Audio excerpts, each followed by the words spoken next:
Assalaamu calaykum. Ku soo dhawaada kanaalka daruuraha.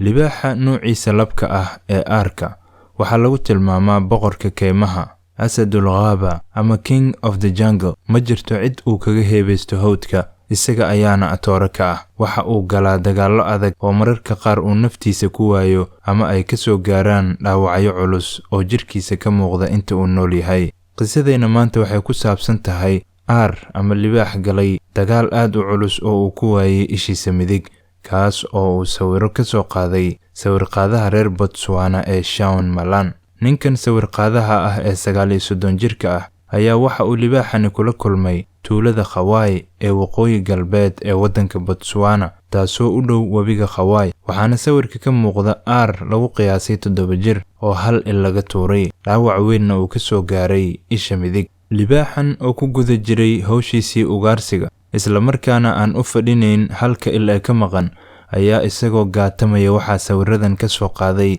Shaun Malan, kaasoo warbaahinta u sheegay inuu aad uga xumaaday markii uu arkay aarkaasi geesiga ah ee dagaal foolka ah ku waayay ishiisa midig. Dhowr maalmood kadib ayuu sawir-qaade Malan ku laabtay bartii uu sawirada kaga soo qaaday aarkan ilayga ah, waxaana uu arkay isagoo hawshiisii ugaarsiga ku guda jira, isla markaana baacsanaya dameer farow. Waxaan u malaynayaa in aarkani ay isha ka tuurtay lo'gisi oo gees halis ah la heshay, ama waxaa dhici karta inay isdileen aar kale oo markaa laga awood roonaaday, ayuu yidhi sawir-qaade Malan oo sheegay inay muuqato in nabarkaasi uu jeermis ku reebayo isha midig ee aarka, taasoo halis gelinaysa naftiisa, isla markaana ay dhici karto inuu dhinto. Malan waxa uu ku baaqay in dhaqaatiirta xooluhu ay caawiyaan boqorka hawdka ee dagaalka adag halka il lagaga tuuray, kaasoo xaqiisa soo dhacsanaya isagoo ilay ah ama ay u badqabto hal il oo keliya.